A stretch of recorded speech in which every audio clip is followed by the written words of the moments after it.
Kita lanjut ya. Buat 4.1. 4.1 itu kayak kalian itu mengenerate data-data yang ada, kalian buat variabel-variabelnya itu apa aja, itu kalian gambarkan kayak gitu ya. Dan lambangkan, misalnya nanti kan kalian dikasih data pada kuesioner itu data identifikasi konsumen dan informasi transaksi konsumen. Nah, itu data-datanya kalian lambangkan sama variabel-variabel. Nah, misalnya di data identifikasi konsumen itu kalian lambangkan A, sedangkan data informasi transaksi konsumen itu kalian lambangkan B. Jadi misalnya A1 itu nama responden, A2 wilayah responden, kemudian A3 jenis kelamin, sampai nanti B9 itu rata-rata pengeluaran pembelian kereta api. Ini bisa dicatat ya, untuk variabel-variabel yang digunakannya. Atau mungkin mau di screenshot. Iya, Mbak.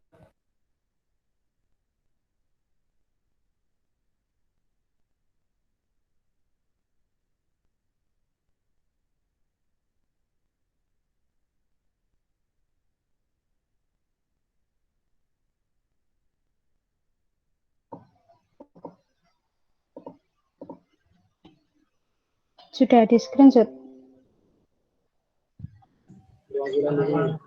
Sudah, Mbak. Oke, tak lanjut buat datanya. Jadi data yang nanti kalian gunakan buat pengolahan data modul 2 itu nama konsumen, kemudian kotanya, kemudian jenis kelamin, usia, terus pekerjaannya. Ini apa namanya? Penghasilan, jumlah anak, terus kemudian pengeluaran per tahun, terus kemudian lokasi pembelian, kemudian faktor pembelian, frekuensi pembelian, harga pembelian, sama pengeluaran untuk pembelian. Nah, untuk datanya nanti kalian menggunakan 25 data dari wilayah Bangkalan, 25 data dari wilayah Sampang, 25 data dari wilayah Pamekasan, dan 25 data dari wilayah Sumeneb. Soalnya di analisis cluster ini kalian akan mencari cluster dari responden seluruh wilayah Madura. Kemudian jangan lupa juga dianalisa tiap ada tabel. Nah, lanjut 4.3 itu standarisasi. Untuk standarisasi fungsinya yaitu menyeragamkan satuan. Jadi yang di data-data yang digunakan untuk standarisasi itu usia, penghasilan, jumlah anak, pengeluaran, frekuensi pembelian. Nah, maaf ini jumlah tanggungan nggak ada ya. Terus kemudian harga lampu. Jadi data-data yang ada di atas, data-data yang kalian masukkan tadi, yang sekiranya merupakan data kualitatif atau data yang dapat dihitung, itu dimasukkan untuk distandarisasi terlebih dahulu. Nah, misalnya ini kan usia satuannya adalah tahun, kemudian penghasilan usia kan satuannya rupiah. Jadi sebelum kalian olah data tersebut harus disamakan satuannya terlebih dahulu. Nah, penyamaan satuan tersebut dinamakan standarisasi.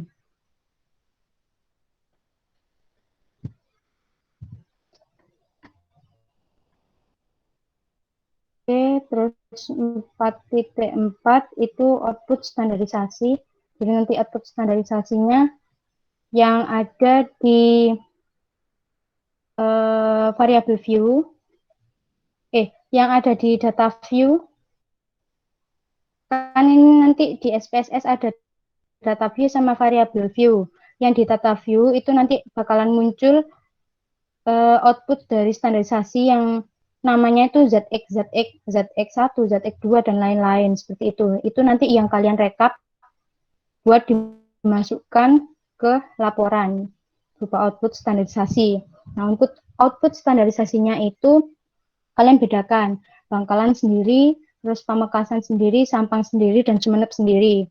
Jangan lupa nanti analisanya itu jelaskan apa sih Z-score itu, kemudian baca hasilnya, terus maksudnya itu kayak gimana. Ini kan Z-score ada yang nilainya positif dan ada juga yang nilainya negatif. Nah, maksudnya positif dan negatif itu kayak gimana. Nanti kalian cari sumbernya. Jangan lupa ini nanti kalau misalnya ada yang mau ditanyakan silakan tulis di kolom komentar ya. Sementara saya jelaskan sampai akhir dulu. Terus kemudian nanti kalau misalnya saya jelaskannya terlalu cepat, langsung potong aja omongan saya, bilang kalau kecepatan. Jadi tiap kabupaten nanti dimasukkan datanya, kemudian dianalisa.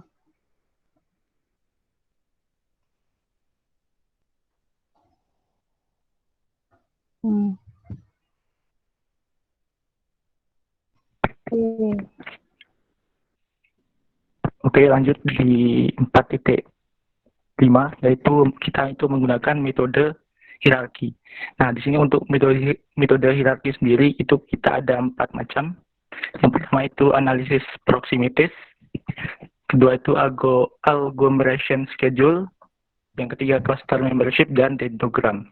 Nah, pertama di sini adalah analisis proximities. Nanti setelah kita mendapatkan Z-score yang kita dapatkan dari data standarisasi atau output dari SPSS, itu kita akan mendapatkan nanti juga hasil dari analisis proximities. Nah, analisis proximities ini maksudnya apa? Maksudnya adalah kita itu ingin mengetahui apakah data yang telah kita input itu sudah valid atau tidak, apakah terdapat missing data atau tidak. Jadinya apabila data kita itu sudah valid, berarti nanti itu persentasenya itu 100%. Selanjutnya itu nanti juga ada proximities matrix. Nah, proximity matrix ini itu maksudnya apa? Itu maksudnya adalah kita ingin mengetahui apakah jarak atau kedekatan karakteristik dari setiap wilayah itu apakah mendekati atau tidak. Jadinya nanti untuk output matrix proximity matrix ini adalah ada berupa jarak-jarak dari 0 sampai sekian, itu menandakan apakah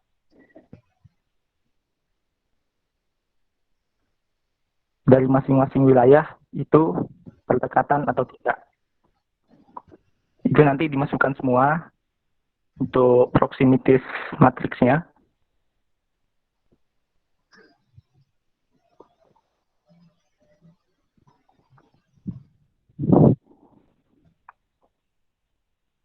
Di sini agglomeration schedule itu juga nanti otomatis keluar sendiri di output SPSS-nya.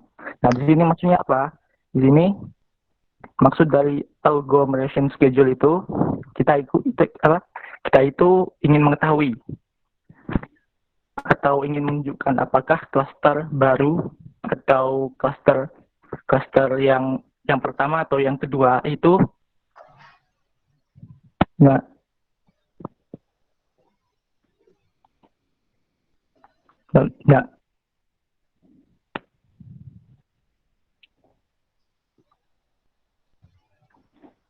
Contohnya bisa kita lihat pada stage yang pertama.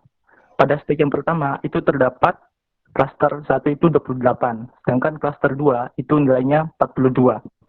Setelah kita mengkombinasikan klaster 1 dan kedua, itu memiliki nilai koefisien 0,004.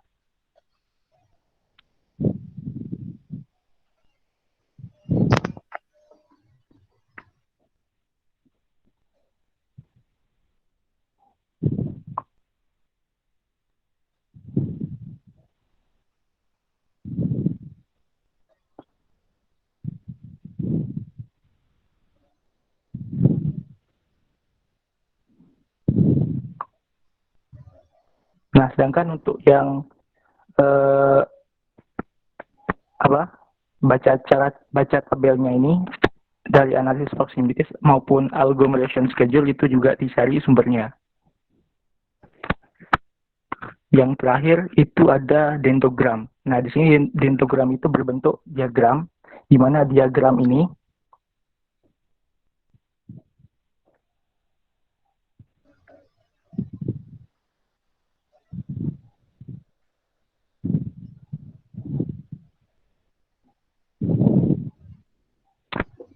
jadi misal kita ingin contohnya seperti yang di paling bawah itu terdapat Pamekasan 73 dan Pamekasan 56.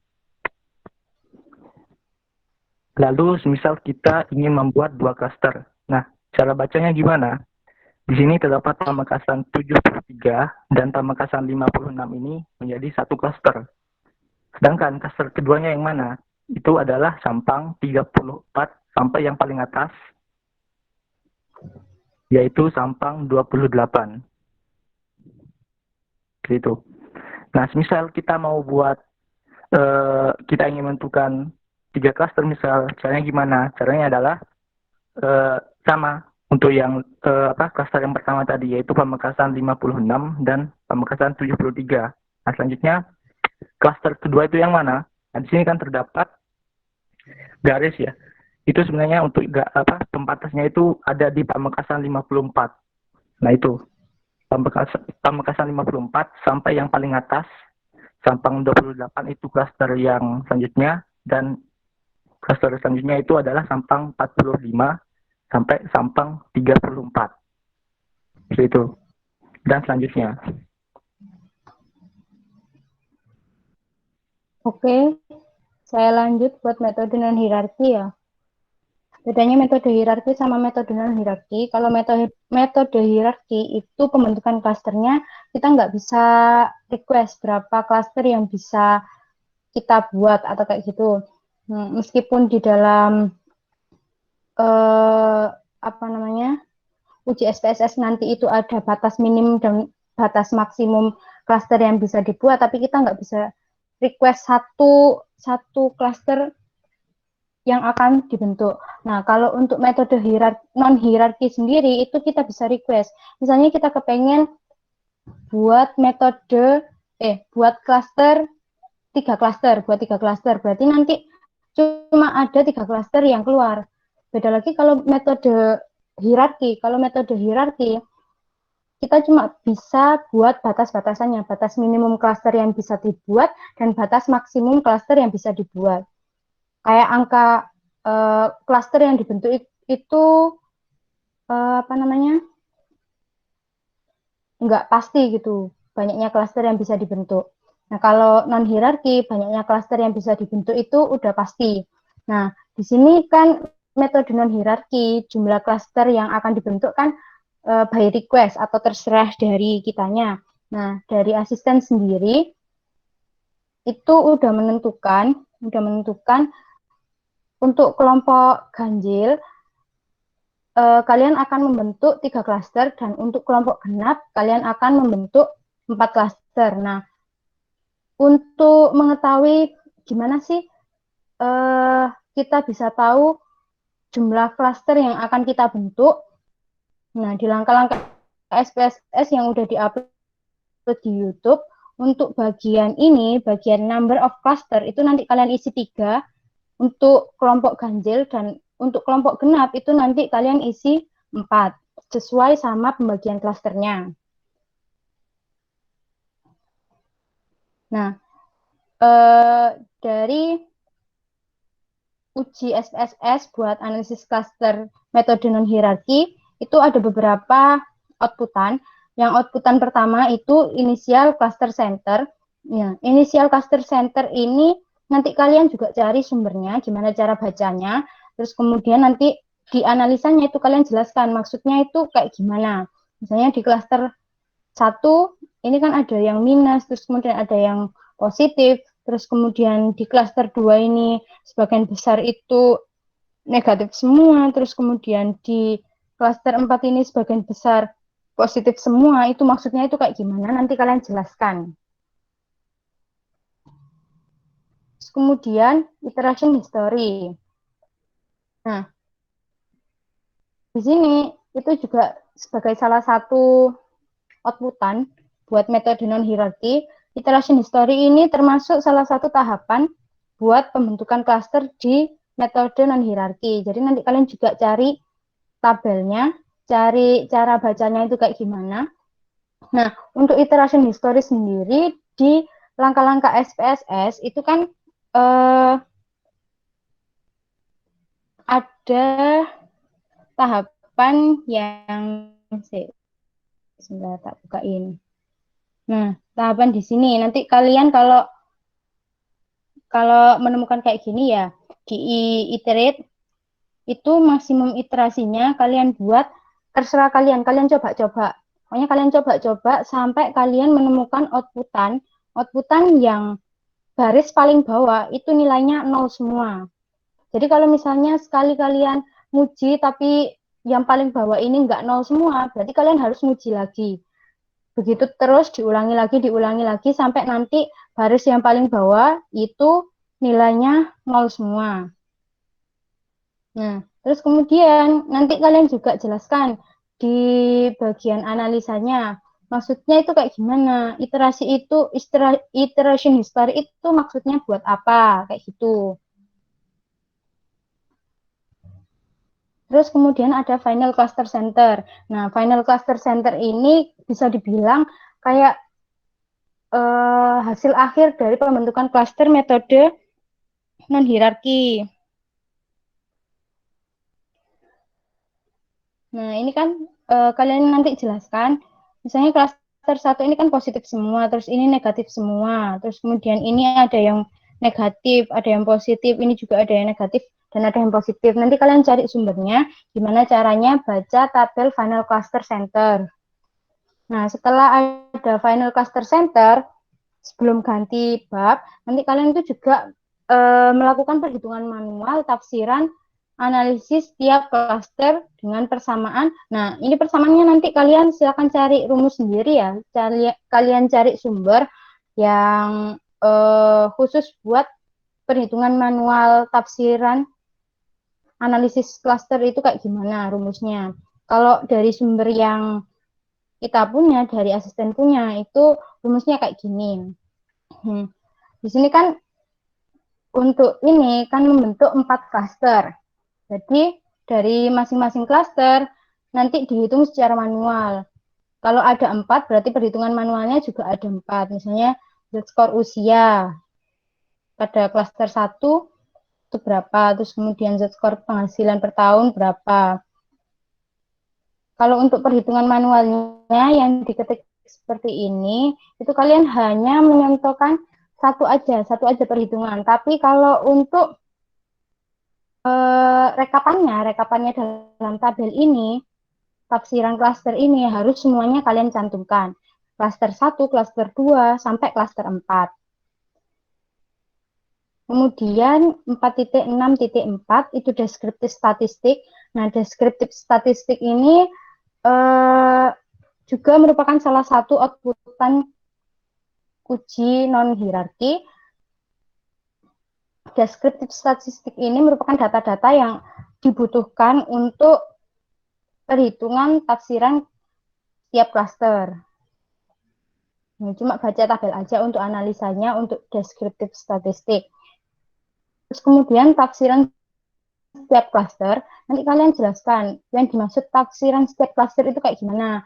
Terus kemudian analisa tafsiran dari setiap klaster yang diperoleh sebagai berikut itu kalian jelaskan juga. Ini maksudnya kayak gimana. Nilai 29,50 ini maksudnya kayak gimana. Terus kemudian kalian juga simpulkan dari tafsiran tersebut, dari nilai Z-score yang udah diubah menjadi data sebenarnya, data dengan satuan yang sesungguhnya, itu kalau datanya kayak gini, gaya hidupnya kayak gimana. Misalnya ya, tak kasih contoh, ini kan rata-rata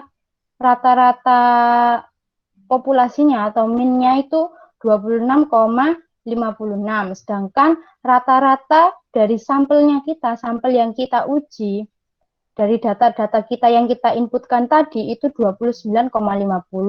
Artinya 29,50 ini kan lebih besar dari 26,56. Nah, kalau lebih besar itu maksudnya dari gaya maksudnya itu kayak gimana? Misalnya gaya hidupnya tinggi atau gaya hidupnya termasuk ke dalam ekonomi menengah ke bawah atau ekonomi menengah ke atas atau kayak gimana? Itu nanti kalian jelaskan di analisanya tiap klaster. Kemudian ada output selanjutnya yaitu output ANOVA. Nah, output ANOVA ini untuk mengetahui apakah variabel-variabel yang kita inputkan tadi, ada variabel usia, terus kemudian jumlah pengeluaran, jumlah anak, pemasukan dan dan lain-lain itu tadi memiliki pengaruh terhadap pembentukan klaster yang kita inginkan. Nah, untuk H0 sama H1 sigmanya ini nanti kalian silakan cari sumbernya kayak gimana yang benar. Nah, untuk analisa dari tabelnya, kalian cuma menyimpulkan. Kalau misalnya sigmanya ini kurang dari sama dengan 0,05 itu kan tolak H0. Nah, kalau tolak H0 itu maksudnya kayak gimana? Terus kemudian kalau misalnya ada sigmanya yang lebih dari 0,05 itu kan berarti kan gagal tolak H0. Kalau gagal tolak H0 itu berarti kayak gimana? Nah, itu kalian jelaskan juga apakah di uji ANOVA ini harus semuanya itu tolak H0 atau diperbolehkan beberapa variabel itu gagal tolak H0. Nanti kalian juga cari sumbernya. Terus kemudian outputan yang selanjutnya jumlah anggota di setiap klaster. Nah, kalau jumlah anggota di setiap klaster ini kayak ringkasan atau rekapannya. Jadi dari klaster-klaster yang kita bentuk, metode non-hierarki tadi kan kita membentuk 4 klaster. Di 4 klaster itu enggak semuanya melulu 25, misalnya klaster 1 harus anggotanya 25, terus klaster 2 anggotanya harus 25 biar merata. Enggak harus gitu. Jadi di sini number of case in each itu melambangkan jumlah anggota atau jumlah responden yang termasuk dalam satu klaster tersebut. Nah, ini misalnya klaster 1, totalnya itu hanya ada 6 orang. Terus klaster 2 ada 64 orang, klaster 3 2 orang, dan seterusnya.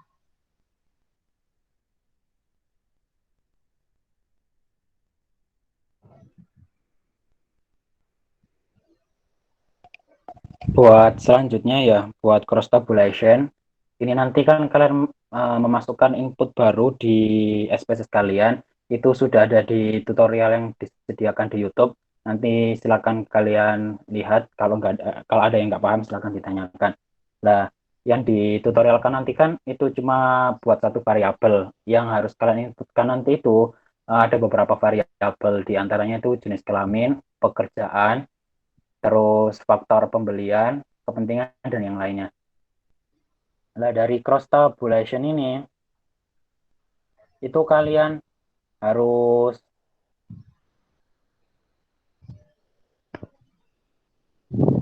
dari cross tabulation ini kalian nanti harus bisa menyimpulkan, semisal nih dari yang pertama kan dari jenis kelamin lah. Jenis kelamin kan dibedakan menjadi 2 antara laki-laki dan perempuan. Lah, kalian kalau dibedakan menjadi 4 klaster itu kalian artikan sendiri. Misal di klaster 1 count-nya 2 itu maksudnya apa, terus within 5% itu maksudnya apa. Nanti kalian jelasin sendiri di analisanya. Untuk semua variabel nanti kalian inputkan semuanya, dan dari keterangan tersebut nanti kalian bisa ambil kesimpulan bahwasanya kalau dari jenis kelamin itu nanti itu bisa pengaruh atau enggak gitu. Terus buat yang terakhir itu di 4.8 grafik pancaran atau scatter. Nah, di grafik pancaran atau scatter nanti output yang kalian udah dapatkan itu udah seperti gitu. Maksudnya dari masing-masing wilayah itu nanti sudah dilambangkan oleh sebuah warna. Jadi semisal di Bangkalan itu warna biru, Pamekasan merah, Sampang hijau, Sumeneb kuning ya. Nah, di klaster 1 itu kalian lihat warna yang paling banyak itu apa. Semisal di klaster 1 itu yang paling banyak warna hijau. Berarti di klaster 1 itu dominansinya itu oleh dari Sampang, dan seterusnya dari masing-masing klaster, antara klaster 1, 2, 3, sampai 4.